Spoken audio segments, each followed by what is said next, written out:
mulang mereka. Orang mulang serapati nopo? Ya.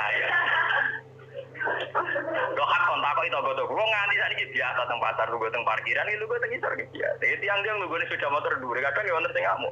Wis ono Gus Ba, aku bilang, aku nyayu pedak mulang. Kenapa ngene iki ora pasti apa? Cuma tetep wong saleh, nek tak omong.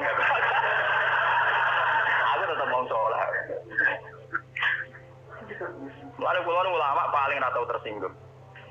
Mboten ate kula tersinggung, kali rukun tak kontan urut mboten tersinggung. Iki biasa, Mas. Ya, ranurut itu artinya jadi akal. Jadi pertimbangan. Ya, apa jadi akal aku. Khususnya senang di santri jadi akal. Kadang kita ini berlebihan. Ngongkon wong liya juga taat di luar konteks urusan agama. Kadang kita nyuruh orang itu kan hadun nafsi. Misalnya aku jadi kiai di rumah mewah, tentu kepengen ono pot sing indah, ono bunga sing indah. Ngongkon santri wajib nurut. Itu kan aku nafsu. Saat aku kepengen di bunga yang indah, di taman indah aku kan nafsu. Kenapa instruksinya pakai lembaga kekiainan? Paham ya? Oh, itu kan kriminal, kenapa? Paham ya? Kecuali misalnya Rohin ngaji ngantuk, anggap kriminal bener dalam konteks agama kok kan? Itu kriminal. Paham ya? Tapi nak Rohin tak kono tamanku dia ngantuk itu sah, karena saya sendiri ketika kepengen taman itu ono habib itu harus dibedakan. Soalnya kanca tanggaku sing kiai lah ya kowe kiai adane bedak salat ae. Iki kowe pas kiai. Tapi kan naruh kok jek kanut kok gitu sih. Apik. Tangga-tanggane wong salat itu ape prai gara-gara kecewa apa. Ya tak omongi masyarakat ya tak. Nak ben prai yo prai wae. Dari awal salat itu ku sunat. Ora usah maksa salat itu sampai gremeng dari awal salat itu apa? Kita arah percaya tak baju di salat itu. Mau aku nganti saya biasa salat itu. Mula biasa nganti sandi salat iki tok biasa. Iki biasa mawon dulu. Ya tapi kan jadi sekerabat ya wong sekarang. Biasa mawon gitu. Artinya bukan apa-apa ya. Mbok ya agama itu tidak usah sekere. Pon sunat ben tetep napa? Sunat. Untuk ada Jawa ora atau surat subuh nek salat. Wong apa nek keragat. Ora tau subuh nek salat. Penak. Subuh wajib ora tau kok napa? Paham. Maka dan itu yang dipakai ulama-ulama dulu kayak Khulafaur Rasyidin pakai itu. Kalau perintahnya itu pribadi, mereka dari awal tidak mewajibkan. Sehingga mereka tidak punya masalah yang serius. Kalau baru atas nama agama benar-benar wajib toh. Sekarang itu kan rancu. Ngono arwe kok. Nah, ono santri yang kriminal kabeh, misalnya wong lunga, misalnya kiai lunga kudu mobil sumban, kudu wis rosi kudu. Itu kan bagaimanapun ada hazun nafsi. Ya kita ngongkon santri ya ngongkon, ben cung mobil ubah resi. Tapi kita tahu kalau itu pada unsur hazun. Ya nek rodok ngantuk sithik-sithik mbek anggap yo keben. Paham ya? Kecuali kita ngongkon salat, mbek anggap kita marahi yang sowan pangeran dianggap. Harus kita bedakan mana perintah kita yang masih berbau nafsu, yang mana benar-benar orisinil faktor agama. Faktor apa? Agama. Dan itu yang dipraktikkan Rasulullah. In udhiya ya'fu wa la yu'aqib wa in khusima yasmut wa la yujah. Nabi kalau disakiti secara pribadi mudah dia memaafkan. Beliau mudah memaafkan. Tapi wa idza du'iya haqqullah, kalau haqqullah yang sudah diterlantarkan itu beliau baru tersinggung. Nah, sekarang kan sudah campur aduk. Hadun nafsi juga lembaga-lembaga apa? Maka Anda ini kudu nurut. Partaiku. Ya PKB atau P3. Kalau PDIP bang. Jangan dia kok PDIP, kalau PNS tak perjuangan. Lalu boleh dia kata partai apa bagus? Kalau PDIP tapi PNS tak. Nopo dia perjuangan. Jadi orang muda butuh apa? Perjuangan. Enak melihat PDIP golongan karya. Kau ngalim butuh sering berkarya. Mohon kalau terusakan ya. Dan ini sing termasuk anti Dawe Zenawi Banten. Wa idon anak amal umarok wasatin mauqufatun ala fatawal ulama. Jadi sing sederhana ayat. Harusnya kebijakan penguasa atau raja itu mauqufatun ala fatawal ulama atau ala fatawid ulama, fatwa-fatwi. Raja atau penguasa itu kalau punya keputusan itu harus ikut pada garisnya ulama. Saya kalau bolak-balik matur. Sekarang yang merupakan garis ulama dalam konteks bernegara itu apa? Ini kalau ngomong sensitif ya. Yang kaitannya ulama dengan negara dalam konteks negara yang kayak Bhinneka Tunggal Ika itu apa? Itu pancen repot. Misalnya begini. Kita punya Ambon, punya Maluku, kita punya NTT. Ketika dipaksakan dulu piagam Jakarta yang memaksakan syariat Islam, tentu mereka akan menantang keluar dari Indonesia, NTT dan apa? Ambon, Irian Jaya misalnya. Yang kayak begitu itu tidak fatwanya ulama, itu sudah masalah bernegara. Lalu kalau nanti tanggal kiai cara jenengan sebut ikut, misalnya Indonesia memaksakan penerapan syariat Islam. Syariat Islam yang mana? Kalau syariat Islam formal mungkin kita akan mengatakan sebaiknya diterapkan syariat Islam.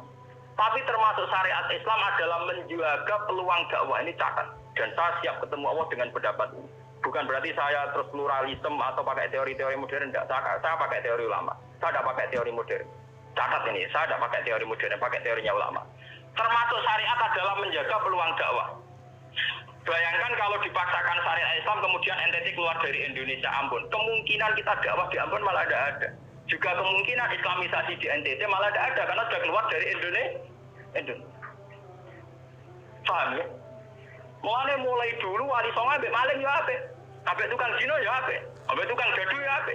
Itu bukan berarti mereka tidak bisa bedakan hak dan batil. Dengan diapii masih ada peluang komunikasi.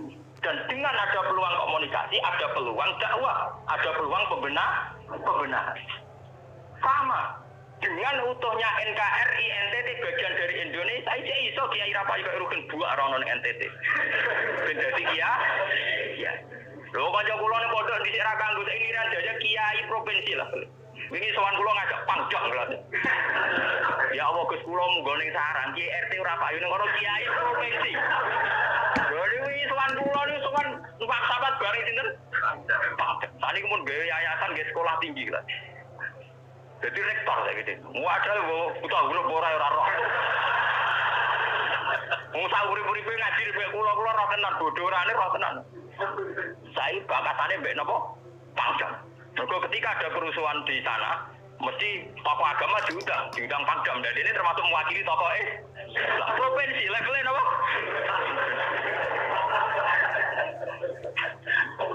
Artinya logika sehat kita, kalau kita memaksakan syariat Islam formal malah NTT lepas, itu kan berarti tidak ada kesempatan dakwah. Toh dengan tidak lepas, toh kita bukan berarti tidak ingin dakwah, kan tetap ingin apa? Mane bojo ngecewakno lae aja pegat. Nek ora mbok pegat ana kesempatan dandani, nek kena wong ra iso.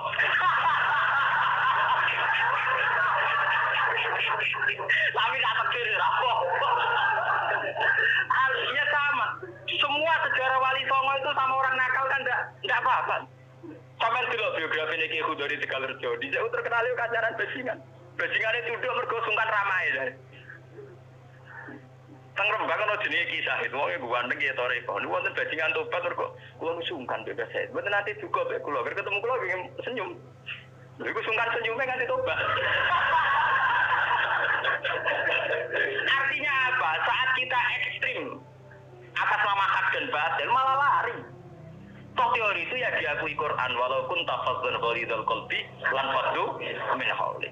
Toh teori itu juga tidak jauh-jauh dari aturan Islam. Meskipun kita juga punya teori yang lain karena ini tidak selamanya berjalan lancar. Kadang gue kancaran nakal ya belok nakal tenan. Kancaran nonde ya katut tenan. Selingkuh tenan. Sebab itu ya ben sing FPI ya keben ekstrem yo keben. Nyatanya pribumisasi kadang ya katut tenan. Wong Gus kancaran nakal kadang tinakali ora anut Gus, kadang Gus katut sing nakal. Malah jadi rocker. Dari sisi pertama dakwah dibeli Gus sing melok nyanyi. Ora kok sing grup band malah wiridan malah. Artinya kan metode apapun kan nggak semuanya jalan lancar, tapi kita atas nama manhaj metode kita seluas mungkin punya wacana gitu, terus kita punya banyak pilih. Ini disebut istilahul aimah tetap nomor roh. Makanya Yang kamu maksud dengan syariat Islam itu apa? Kalau sering bilang, yaitu misalnya ditetapkan undang-undang ini. Setiap syariat Islam, kenapa kita ngemis ke negara? Nunggu diundangkan. Kapan kita mandiri sebagai ulama kalau setiap syariat Islam nunggu diundang? Sebelum diundangkan negara, kita sama ulama selalu dakwah ilallah. Misalnya sebelum ada badan narkoba, urip-uripe kiai mesti anti narkoba. Sebelum ada undang-undang misalnya tentang kawin, perkawinan, urip-uripe kiai nak kawin mesti golek wali. Nah ana tanggane kawin digoleki syahid, digoleki napa? Wali. Kenapa setiap syariat Islam kita ngemis ke negara? Dulu ketika bubaran Ahmadiyah juga kita ngemis ke negara. Tanpa itu pun kita sebagai ulama tetap anti napa? Ahmadiyah. Lah nek saiki misale tokoh Ahmadiyah kalau yang menarik di bangku kowe, lah saiki kowe lumonti mbek kiai kono. Kowe kali-kali nyalahno awake dhewe barang. Mun nang kalah lomo ngono ae. Bagaimana mungkin kita dakwah nek kiai sunine medhit, kiai non sunni lo? Ketika wong lari ning aliran dari aliran apa ses? Engko kan nanti hisab pangeran iku mlayu perkara kowe medhit ora perkara apa-apa, ora lara. Paham nggih? Ini masalah. Makanya kalau baleni malih ya. Syariat Islam itu komplit, termasuk aturan hak dan batil, tapi juga aturan dakwah. Makanya kalau terima kasih ya, sama ulama-ulama sekarang itu sekarang ada rumus, ada fiqhul ahkam, fikih yang menentukan hukum ini haram, ini halal, ini mubah, ini khilafil aula. Tapi juga ada fiqhul dakwah, di mana dalam sebuah proses diperlukan satu toleransi. Jenis apa fiqhul dakwah. Dan itu penting kita kaji. Karena dalam sejarah Makkiyah juga begitu, dalam sejarah apa Makkiyah. Ketika periode Mekah, zina itu tidak pernah halal. Kamu catat, zina itu tidak pernah halal. Maling juga tidak pernah halal. Tapi ada periode 13 tahun di mana Nabi tidak sering ngomong haramnya zina, juga tidak ada hukuman bagi pezina. Artinya apa? Tidak mendesak untuk membicarakan urusan zina, urusan maling. Karena yang mendesak saat itu urusan tauhid. Misalnya kamu dakwah di NTT. Tentu yang penting umat diajak ke logika bahwa tauhid itu lebih benar ketimbang trinitas. Ya hanya begitu saja. Kamu tidak mungkin langsung masuk ke urusan zina, maling, gento dan sebagainya. At-tadrid fi sunnah, proses dalam sunnah. Itu juga penting. Itu tahapan-tahapan dalam proses